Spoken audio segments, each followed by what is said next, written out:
Hi, this is Brad Madix, and you're listening to the Two Guys Talking Rush.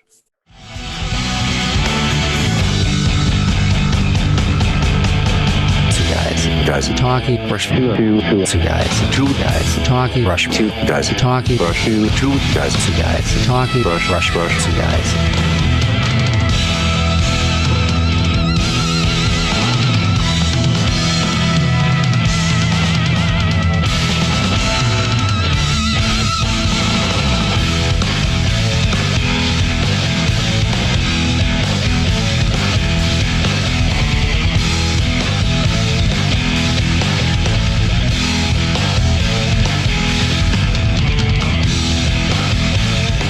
And now, get ready for the Two Guys Talking Rush podcast with your hosts, John Kane and Dan Bukszpan.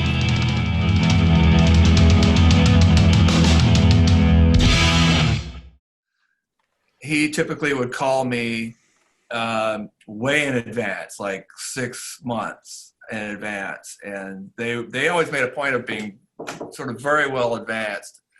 And they would call and say, well, we're going out in April, and this is going to be April to August, and there's going to be 6 weeks of rehearsals leading up to it. So, the first thing is just clear your schedule.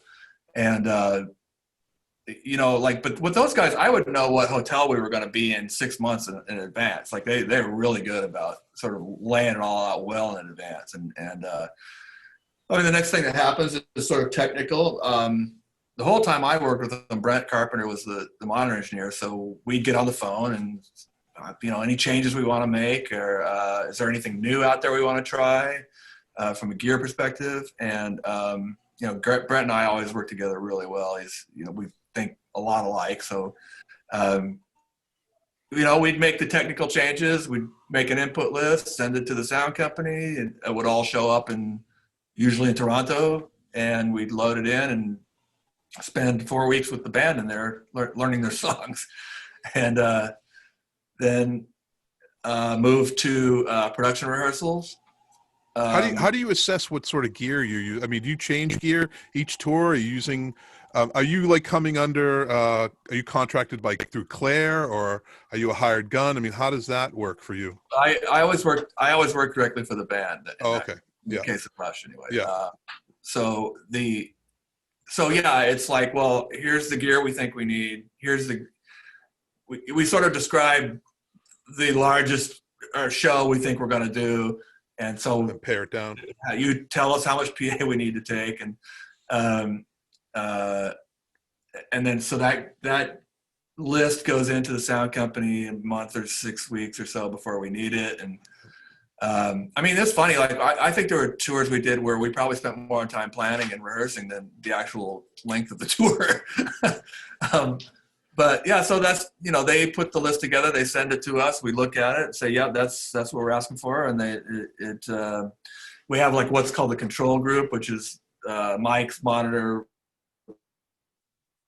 console, amps, all that stuff, exclusive of like the big speaker clusters and that. The control groups all go up to Toronto, and we load in the band and rehearse with that for a while. And then we take it to the production rehearsal scenario, which is where the PA shows up and all the lights show up. And we will typically be there for 9 or 10 days. Are you like rehearsing in an auditorium or a specific place, or how do you? Yeah, in an arena. It's very normal to try to book a gig in a place like Tulsa, where you're going to play your first show there. So you have that 10 days leading up to the first show. So you're not, and that's usually what happens. Yeah. So you're not like picking it up and moving to another place to do your first show, that you actually have a lot of time to lead up to it. So first loadout's usually a little chaotic, but yeah. Well, logistically, that would make sense. It's sort of one of those questions. So the standard of equipment you're using, is it usually what are you using? There's a lot of gearheads that are going to be listening to this. Is there kind of a summary or rundown? What sort of equipment you're using? We did I want to say 2 tours with the Yamaha PM1D, and every tour after that was the Avid venue profile. We sort of played around with like mics and other things, like other approaches, transducers. And I think we sort of steadily over the years, we would try something. Well, this clearly everybody thinks it sounds better. So we'd change to a radial DI instead of whatever we were using before. So we, Getty was pretty patient with us. We did a lot of blind shootouts, which we could do. So we record, they would play a song 3 or 4 times. We'd swap the vocal mic, and then we would track it. And then we would actually shuffle the tracks around in Pro Tools and bring them back into different channels. And then, so we were solo or listen to it in context of the mix. This mic, this mic, this mic, this mic, this mic. And then in the end, sort of, we would list like 9 mics from the one we like the best. We don't know what it is. It's number 1 or number 5 or whatever, and list them. And Brett and I think the last time we did that, like Brett and I had 1 and 2 flip flopped. Like he liked 1 better than 2, and I had like 2 better than 1. It was never the most expensive mic, by the way. Yeah. So that kind of thing. That's the kind of thing that would go on in production rehearsals. And again, the band was always super patient with us when we were doing those things. Yeah. It's interesting about Rush, because, I've written this book, The Last Seat in the House, where I talk about the development of live sound and production. And, there was a time where production wasn't as one person would have called it in the book, Hollywood. There wasn't a lot of stuff around, lights, video, inflatable bunnies. I'm making a joke on the Presto tour. I mean, I love the bunnies, but, they come up a lot. But, that's a whole other thing. Does the live sound experience get lost in the big production? I mean, I'm only saying, not just from a Rush perspective, but from a Katy Perry perspective. The big, the kind of NFL stadium explosions and boom, boom. What happens with live sound in that shuffle? Do you ever feel like it's kind of not as full because of those things? Or? I will say never in the context of Rush. Those guys were always like it has to sound good. So all this other stuff, we can have inflatable bunnies, but if for some reason the inflatable bunnies are interfering with the audio, that would have been a problem. Get rid of it. Yeah, the bunnies. They had that priority. But I mean, on a lot of other tours, it's kind of taken for granted, audio part. Like, it's gotten to be pretty darn good, and it's really about personnel and logistics. So I think if you were on a tour, just for whatever reason, the video had to go a certain place for some show element, and it was like really right where the PA needed to go. You'd have to sort something out, but there are compromises made, absolutely, 100%. And also, I mean, it's on us to also recognize the importance of the other elements of those shows. I mean, video. When you're talking about IMAG, which means that's the image from someone's taking a picture of the singer, and that's going up on a big screen, that adds a lot of value to a show. I mean, it means that ticket that's way in the back is now a much better seat. Right. So you can't dismiss that either. But I've had several points in my career where I had to be in a meeting and go, this still has to sound good. Okay. If it looks amazing and the confetti looks amazing and the video looks amazing and the lights are amazing, but it sounds bad, that's what people are going to remember when they walk out. It's so true. Yeah. I was on a tour where, not a Rush tour, we had a very large video screen in the back, and the show started, and for whatever reason, the video screen didn't work. It didn't come on and look bad. It just never came on. Right. And the singer stopped the show. And I kept thinking, if you hadn't stopped the show, nobody would know. I mean, the point was, everyone can hear you, and the band's playing great. Right. If a light doesn't come on, who cares? In the end, if the band's playing well and everybody's having a good experience sonically, then we're fine. It's really the only department that has to work. There's no show. There's no show without audio at all. Right. That's so true. It's so true. Oh man, I went to see the Who this last time around at Fenway.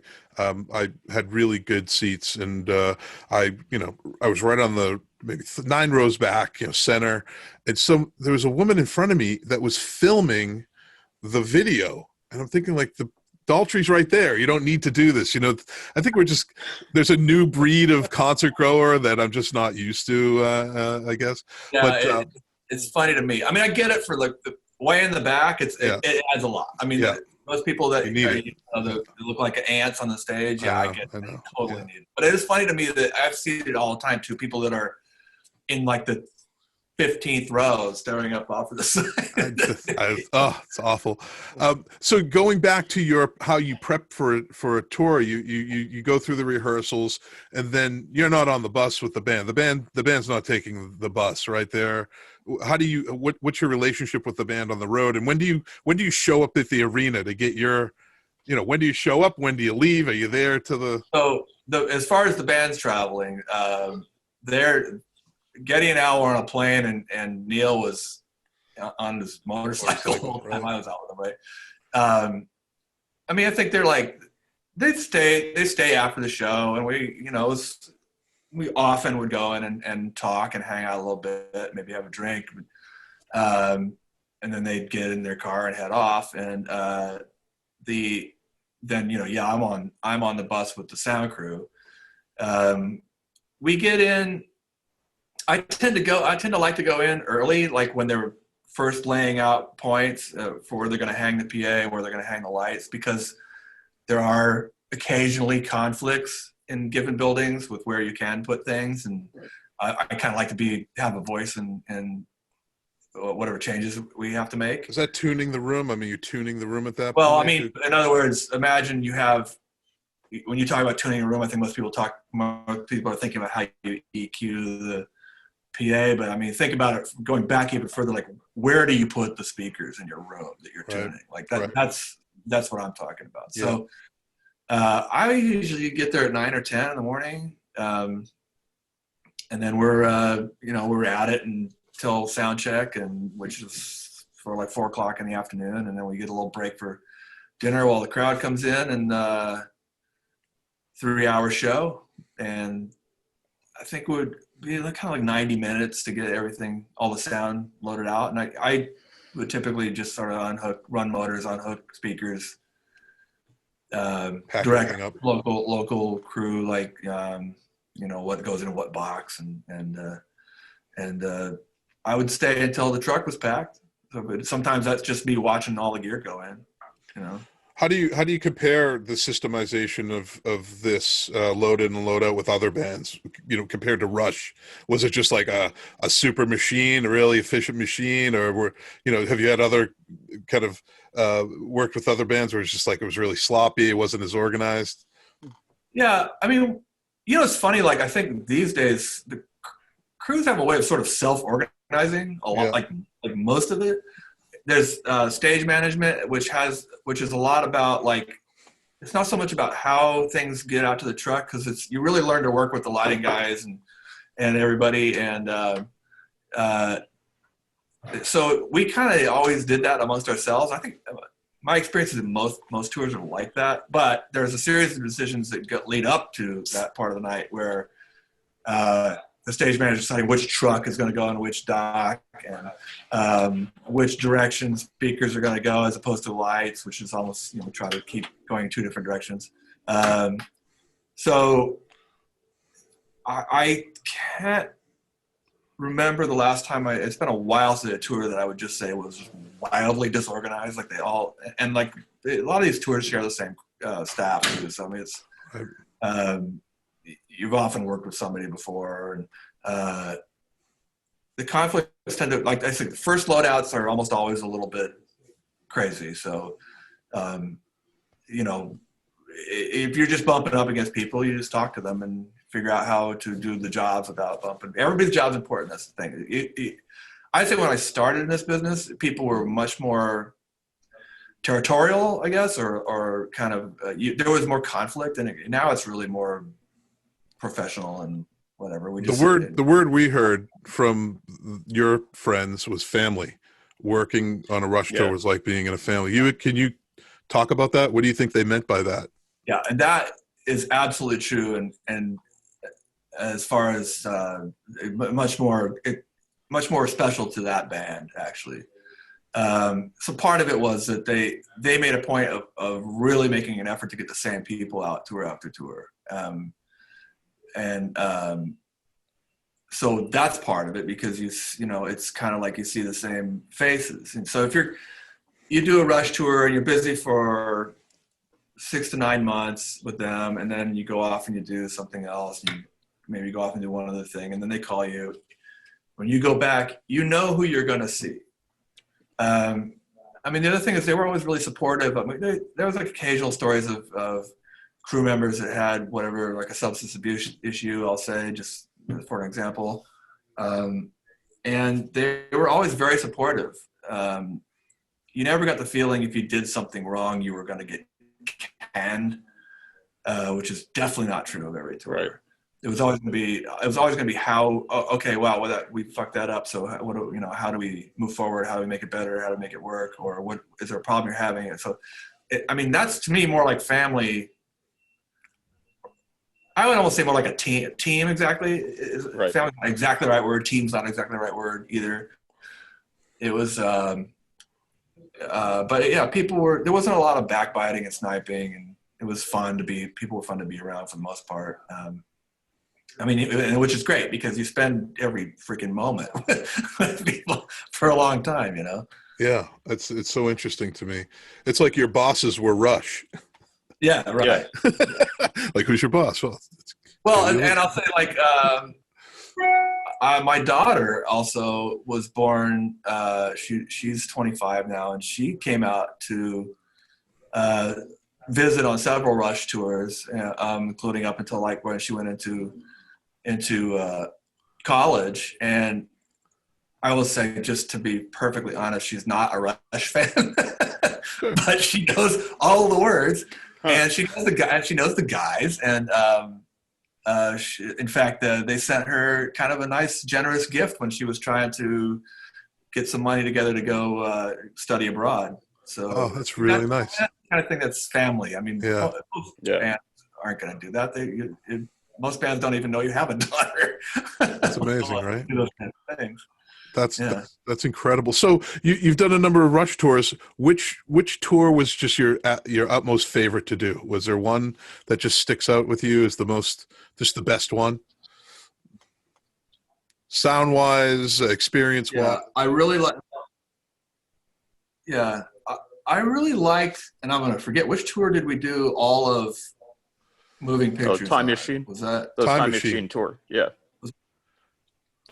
Yes. Time Machine tour. 2010, right? 2011. 2011. Yeah. Okay, so that was really a thrill to mix that whole thing. I really, really enjoyed that every night.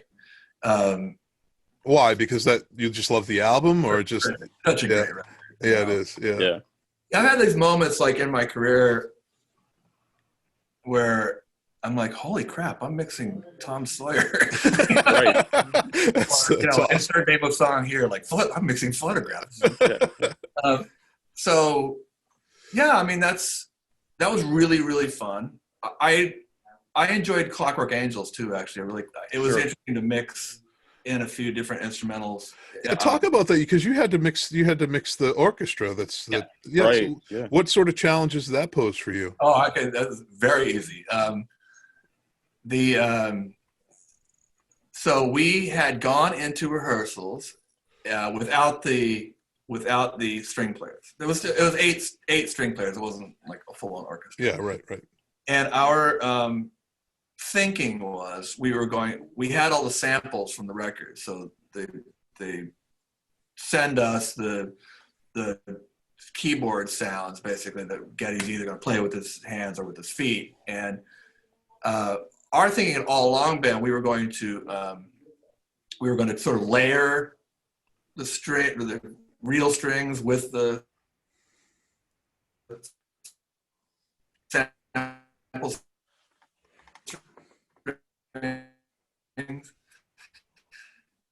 And we brought in a string player in Toronto. The drums are loud, so we worked that out, and we moved to production rehearsals. We had 10 days in Tulsa, I think it was Tulsa. Anyway, wherever it was. And we were going to figure out this blend. And this is the first time we saw string players. And David Campbell, the guy that did the orchestration, came in. And he had written all the string parts for the show. And there was quite a lot of stuff that wasn't on the record at all, like he'd added. And his thinking, which makes sense, was it's easy just to tell them not to play a part, right? And just to leave the part out. It's easy. It's a lot harder for me to like make up a part. So right away, our whole approach was out the window. Now it was like, no, we really have to use the actual strings and make them actually work. So we had consulted with an engineer whose name escapes me. He had mixed the Moody Blues, and they had done a similar thing. And he kind of told us, he gave us a little guidance about how the most successful way to do this, because it was a little bit new for me. So we took him, we took his system that he'd used on the Moody Blues and put it to work on Rush. And with the funny sort of the end of that story was, so anyway, there was a combination of mics and direct and things going on through these crazy preamps. And we wound up keeping, to the best of my knowledge, we wound up keeping all the stuff, or almost all the stuff David Campbell wrote. We wound up scrapping the samples altogether. So the whole tour was actually them really, the string players playing. And there was one part, I'm going to forget the song, where like the last thing on Clockwork Angels that he had written the parts for, and then it was like, thank you to the string players, goodbye, and they would walk off the stage. And then the next song, this is the one I'm forgetting what it was, started with a string patch on the keyboards. Yeah. So we're in rehearsals. I go, well, that's weird that you just ask the string players to leave, and just have now you're play playing a string. I think it might have been YYZ. Okay. But anyway, so they turned around to David Campbell and asked him, well, can you write a string part for this? That's funny. And we actually wound up adding more string parts to the show. But anyway, it was an interesting challenge, but fun. And, again, everybody is so patient and pleasant to work with that, we pulled it off. I actually think that show wound up sounding pretty damn good in the end. It's come to think of it, you said the Time Machine tour was one of your faves. I saw a few of those tour dates. I'm from Boston, so I would always go to the Garden to see shows. But there was at the Garden, I think Lifeson lost his guitar sound. There was a famous thing where he lose his guitar sound. What happened? Now I get to find out. You were mixing that show. What happened to his? Do you remember? Well, he was like, I don't know the details. Yeah. It happened at the other end. Okay. So I don't know exactly what happened. His guitar rig just like totally done.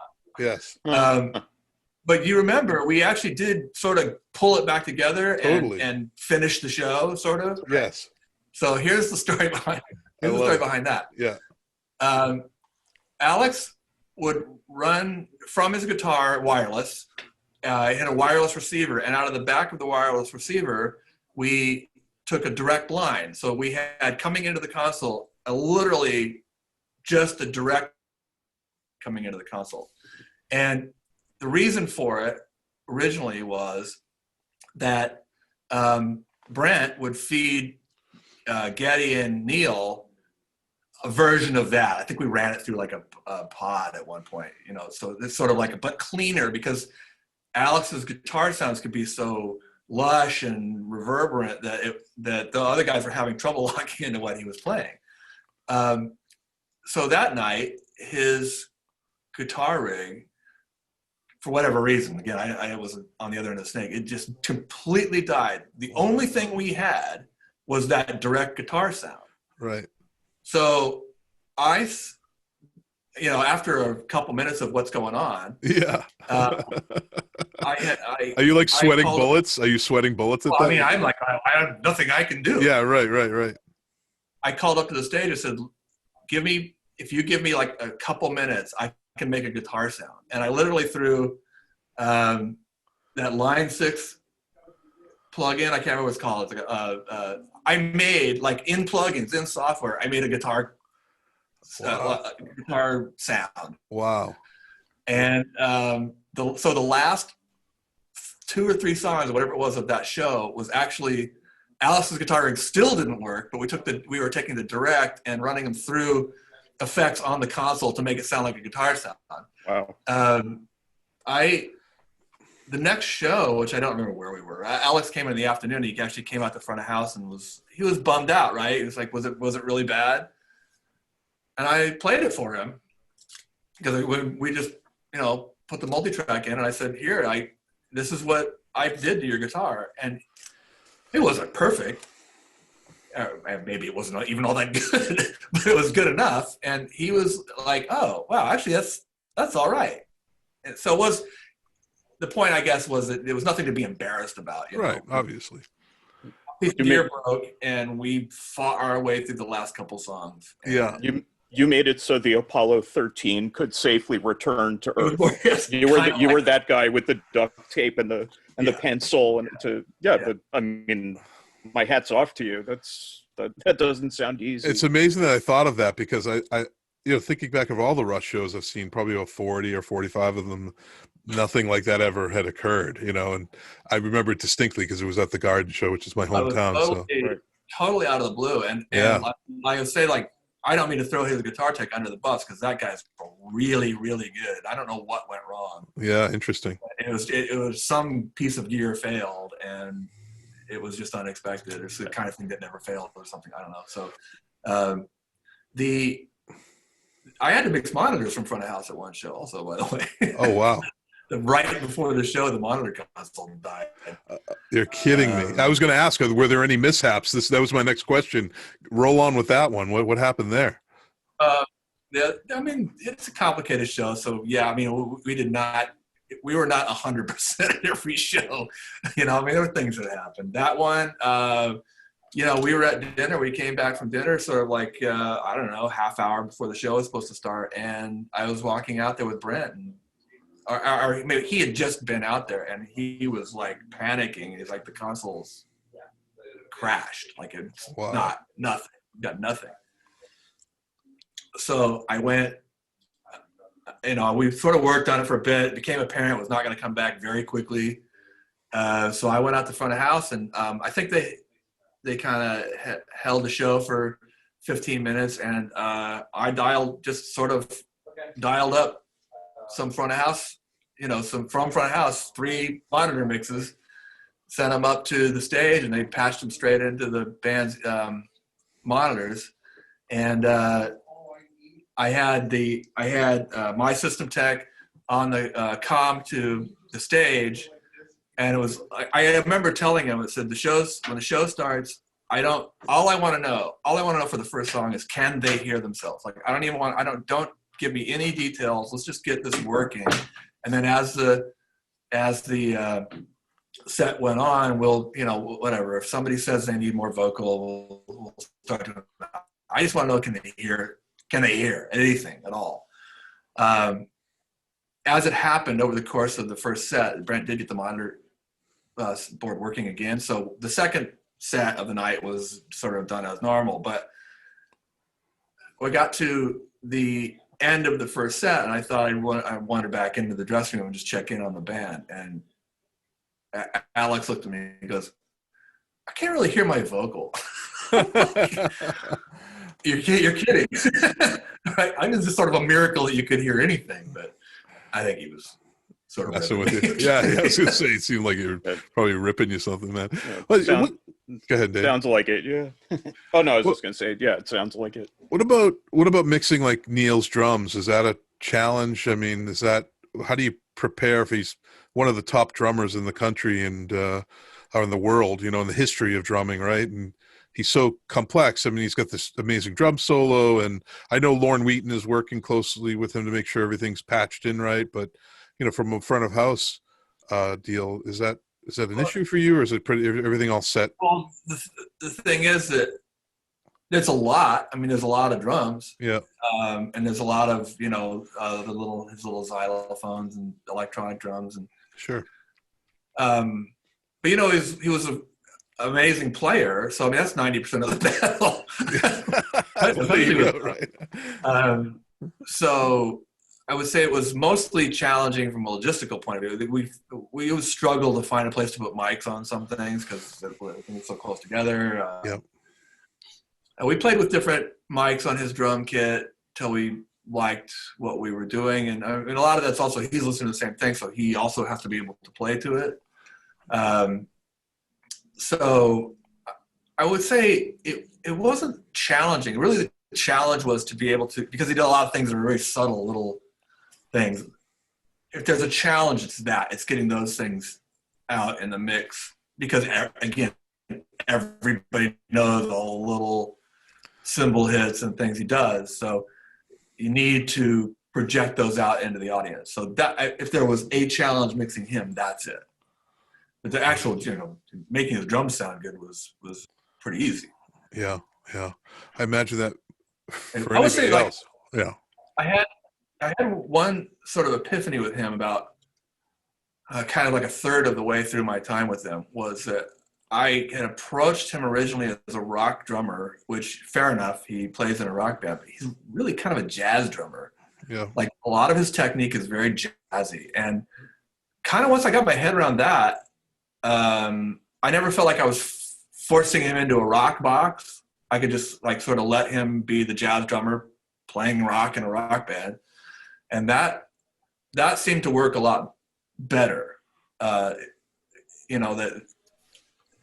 seemed to be more of a natural role, or his sound fit into the band better if you just let him be that rock drummer instead of trying to make him sound like, I guess because I remembered from Moving Pictures was such a, influential for me, that really at the end of his career, he was not that drummer anymore. He was a totally different drummer. And would there been any tour of Rush's that you would have loved to have worked on? You mentioned Moving Pictures. Thinking that you are a Rush fan and you're FOH for Rush, the now Rush. Yeah. Thinking and being a fan of that music, is there a tour that you would have loved to have mixed? Like Moving Pictures. Yeah. Yeah. But, I mean, I would say also, having said that, I don't know if you would agree, but I think they did some really, really great work after they got back together. I mean, some of those last few albums are excellent. I think they're fantastic. I think they're excellent. Yeah. Yes, totally. Yeah, I mean, they've really, really held up those records. I really like Clockwork Angels. I think it's a great record. It is. It is a great record. It's easy to think of them as a band from the 80s, right? Or 70s. Or 90s, I guess. Right. They kind of transcend. I know, amazing. So I really thought go ahead. I really thought, I just was saying that I thought those last several records were also really strong. I thought there was some great stuff on Vapor Trails. Yeah. Actually. Oh yeah, love that album so much. So Rush, the members of Rush have been known to have a sense of humor, and we've heard stories of antics and funny little anecdotes. Is there anything that you could share? Anything memorable of these tours? We talked about mishaps, technical mishaps, which they do occur. Any funny stuff? You obviously got close with the band. Yeah, well, I would say that they actually made it a point to inject humor into the show. I mean, that was part of the thinking of pre-production. It wasn't. I kind of got the feeling sometimes that certain members of the audience would get sort of miffed that we were like making fun of something. We were told to do that. We were like instructed to, and a lot of times they didn't want to know exactly what it was going to be, but so being the front of house engineer, I can't get too involved in that because it's hard for me to leave. But I have made it a point at least once on every tour to walk up on the stage and do something. But I couldn't be involved in it all the time, obviously, because I can't, I'm out there. But we did do a tour with a pirate flag in front of the house for part of the show. They would clown a lot of stuff that we did that was sort of comedy. They would clown around with in rehearsals and come up with some, like, I think that there was the Pirates of the Temples of Syrinx at one point, and anyway, so they would sort of make some joke, and it would just snowball into this performance on stage that would happen. And I would say, like, there was a chicken who would make his way on the stage for a few tours. There's always the chickens. That's right. The And rotisserie. then that's funny because the chicken wound up becoming part of some of the other video stuff that it just was kind of like it went the other direction. Wait, do you mean a live chicken or like a? No, like the guy at chickens. You know what? And we would try. I remember we did a show where somebody got a bubble machine and they were going to put it behind Getty, and so they found a bubble machine. I remember we were going to go look at it because there was some question about whether it was just like sort of too much. Like, we didn't want to blow the show, obviously. We just kind of wanted to do some funny thing. Yeah. And I went into the room and they fired it up. And within 30 seconds, the room was just absolutely full of bubbles. Like, it was a crazy amount of bubbles coming out of this thing. Funny. And I said, man, I don't know, guys. I think this might be going a little bit too far. But that's just my 2 cents. And anyway, they wound up setting it up, and they wound up running it for the show, and Getty loved it. He thought it was amazing. I was out there thinking, okay, well, I guess you can pretty much get away with anything. So he had bubbles on stage. I think I missed that one. He actually had bubbles. No, okay. It was like a one night. That's funny. That's funny. It reminds me of the Osbournes. I always held Ozzy as a lead singer to this evil kind of madman on stage, and then the Osbourne show kind of unveiled the failure and all that. He's actually kind of a little bit of a goof, softie, right? Yeah. So they had a bubble machine. He goes, Sharon. He goes, fucking bubbles. He goes, I'm the Prince of Darkness. It's like, not anymore, man. Bubbles ruin it. So, but this has been a real awesome conversation with you. So to summarize your history with Rush, how would you do that? Because you're going to obviously, when COVID lifts, hopefully the industry bounces back. We're all praying for that. When you look back on your time with Rush, how would you kind of summarize that experience? Well, I would say they kind of taught me, because of their position in the music business and their professionalism, it really rubbed off on me. Like, I think that they taught me how important it is to work at the craft, how important it is to, it's not saying it's something I didn't know before, but I've never witnessed a musician or a band doing it, they were really focused on getting everything right, and the craft of it, not just the confetti going off at the right time and that kind of stuff. The actual real nuts and bolts of playing the songs correctly, getting the audio right, putting everything in position to have this amazing light show. We haven't really talked about it. We also had an amazing light show. Oh, totally. We talked. We're gonna have Howard on at a later episode, and Sebastian with the lighting. Yeah, incredible. Yeah, and just that I was fortunate to work with them. I mean, it would have been great to work with them any period of their career, but just that time after Neil came back into the band, which, by the way, was one of the most amazing moments of my career that night in Hartford. That when they played that first show, wow. What a thrill to be a part of that. I remember the band. I remember the audience cheering after the first, when the first break, the little break that they took, and the hairs were just standing up in my arms. It's unbelievable. Yeah. But to be in that, I guess I fit myself right in that period, the last, after they got back together, and it's nice to sort of feel like that it's bookended in some way, like I was there for that whole time. It was quite a while, actually. I mean, what that wound up being 14 years or so, something. Yeah. So that was a great blessing in my life. It's longer than some marriages. Yes.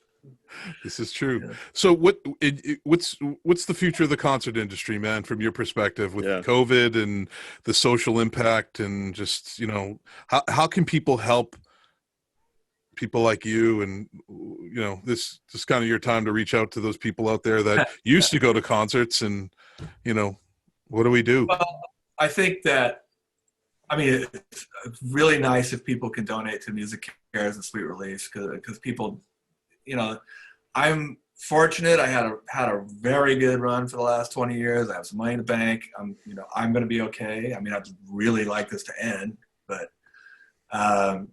there's a lot of people who were sort of just getting into this or just getting to a certain plateau in their career, getting to a certain milestone, and nobody's really done anything in live music since mid-March. Right. When everybody got sent home. And I know people were touring professionals for years that are, working 2 jobs, and they're working on Amazon and Whole Foods or something like that to just to get by until we can do shows again. And it's the thing I'm positive that in the end, however we come out of this, the appetite for live entertainment will be there. And keep in mind, it's not just concerts. We're talking about people can't, wedding planners. You're talking about the gamut of live events. That there will be an appetite for shows, for being, and what we're learning also is the streaming thing is just, it's okay, but it's not. You go to a concert to be at the concert, right? I mean, it's not. If you're gonna watch something, you're gonna flip on Schitt's Creek or I don't know, Stranger Things or something. You're not, you're not gonna sit. What I love is the people who charge money so you can watch them do a live stream. That to me is like I consider that sort of like, wow, you're really special if that's what you're doing, because we're all settling right now. We're settling for it. And to act like you're actually, it's worth the like $150 or $200 or whatever that some concert tickets are, when you're sitting at your desk, it's like, no, you can't do that. It is not the same. I don't think it's until the industry really comes back for real that people are going to really appreciate it and appreciate what they missed. And it's not just the music either. It's the sense of community with the fans, and it's a whole life, and it's not only that I'm concerned about how people like you and other people in the business are going to make a living in the next year. It's what's the impact on culture going to be over 10 years if this keeps going, so it's in everybody's interest to try and wrap this thing up if we can. Yeah. And ideally, I mean, I think my own opinion, I'm not a doctor or an epidemiologist, but people will not be comfortable being in that situation until there's some kind of preventative treatment, a vaccine or whatever. And once that happens and people are comfortable, I think there's going to be a major comeback. In fact, it would not surprise me 3 years down the road if things have.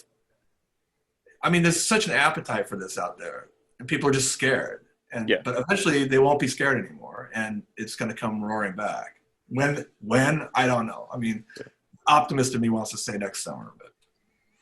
Well, what's really scary is it's not just the big arenas, right? It's the small clubs which kind of foster the growth of bands into the bigger acts, bigger commercial aspects. So those smaller, I mean, I don't know about where you in your partner wherever you live, but around here in the East Coast, I mean, small venues are just dying. They're just closing. Yeah, we've had a couple close. Yeah.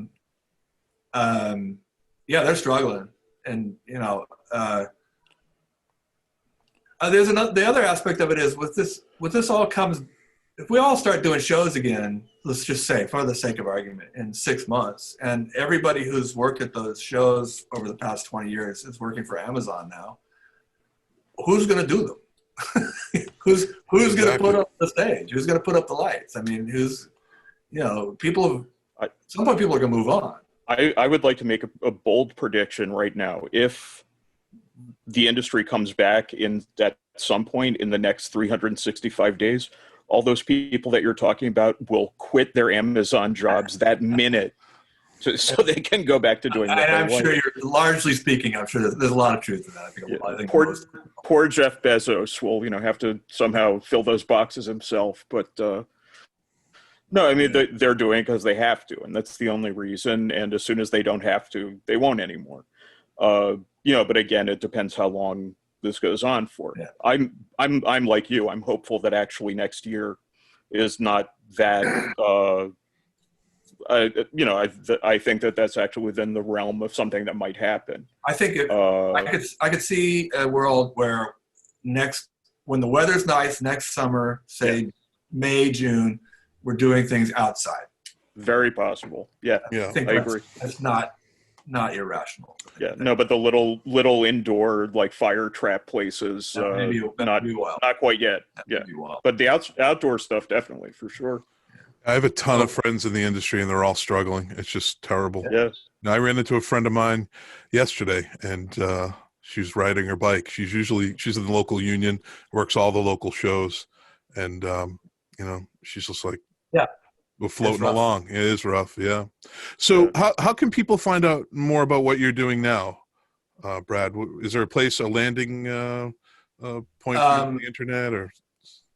There is. It's and I'm actually, we're just sort of developing this right now. It's a thing called the Big Love Project. So I can't give you a web address right now. Okay. We're shooting to air something in January. It's just sort of like contributions by people like Miles Kennedy and Rick Allen from Def Leppard and a variety of people. I mean, it's going to be like the thing you see these, right, where a number of contributors have sent us a little bit that they filmed at home to watch, and then we're just going to be asking to text to donate. Details will to come, basically. All right, good. Let me know, and I'll put it on our page. And awesome. So we asked this of every. We asked this of every. Go ahead. It's the Sweet Relief. Ultimately, Sweet Relief is the okay. Okay. All right. Good. Sweet Relief. So and there's no website for it yet, though. Sweet Relief, right? Is that what you said?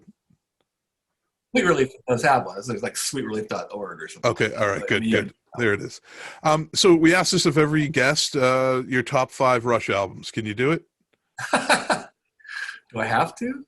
Children. I know every guest says the same thing. Yeah. Well, I mean, my moving pictures is definitely my favorite. Okay. I in no particular order, I would say Clockwork Angels, Fly By Night, because it was like my introduction to the band. And, I still love it. Record, me too. Actually. I love it too. It's a great record.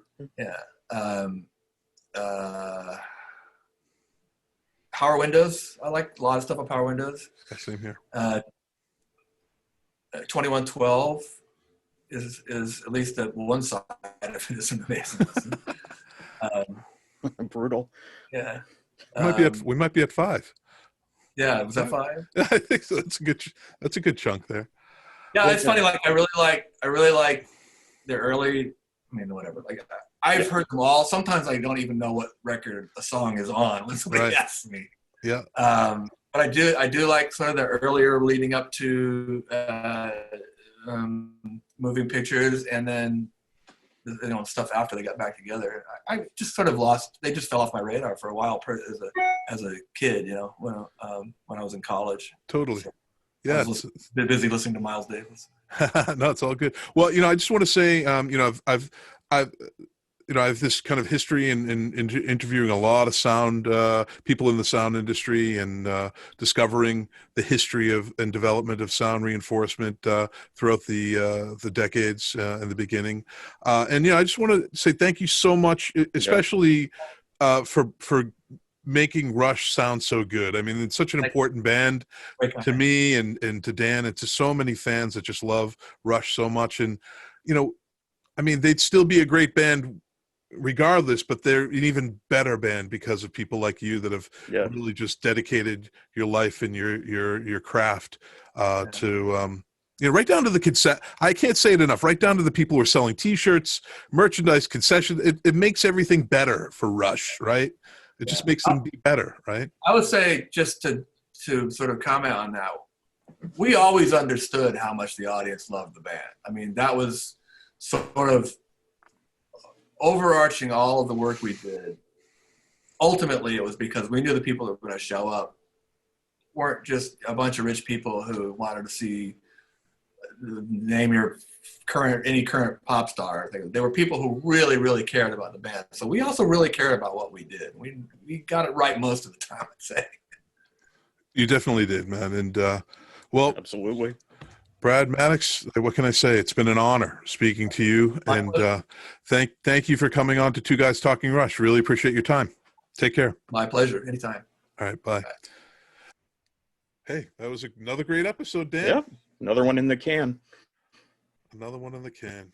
Yeah, it's almost like we enjoy doing this, and that just comes through. I can't stand it. I want to quit. Yeah, it's over. Goodbye. No, I just like the early stuff. Exactly. Yeah. No, yeah, it's another incredible show, and I think what we're doing here is we're serving ourselves. We're providing content that we would want to hear as Rush fans. Yeah.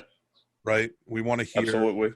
We want to hear what time the sound crew gets at the arena. We want to know about the kind of culture of being on the road with Rush and what that's like. I'm glad that we're calling attention to the situation that these guys are in right now, because I think a lot of people just don't know. And for us to talk about it frequently and publicly, I think, it's a good service for the, I don't know to what degree it, increases the coffers of Sweet Relief or whatever, but hopefully this is doing something to get the word out.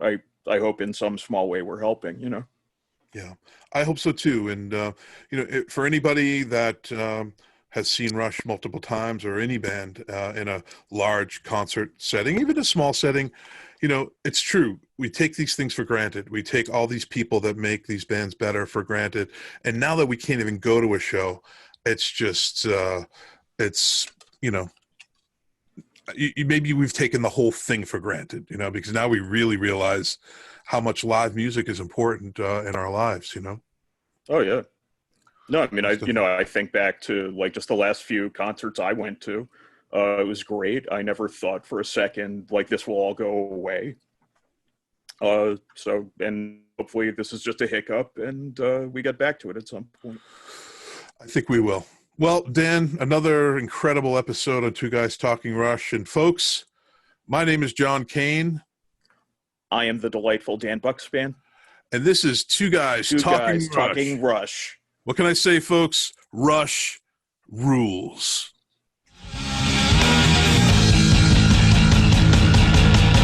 Two guys talking Rush. Two guys talking Rush. Two guys talking Rush. Two guys talking Rush. Two guys.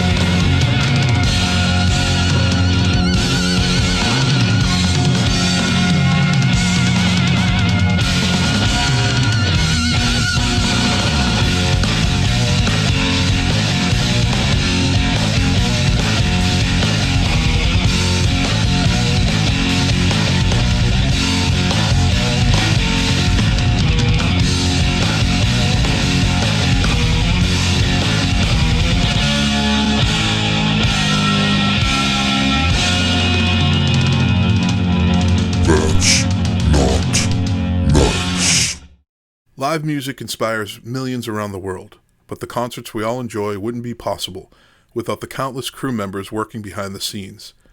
As COVID-19 puts concerts on pause, we want to extend a helping hand to the touring and venue crews who depend on shows to make a living.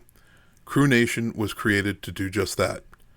Crew members are the backbone of the live music industry, and we hope you'll join us in supporting them through this temporary intermission until we can once again unite millions around the world through the power of live music.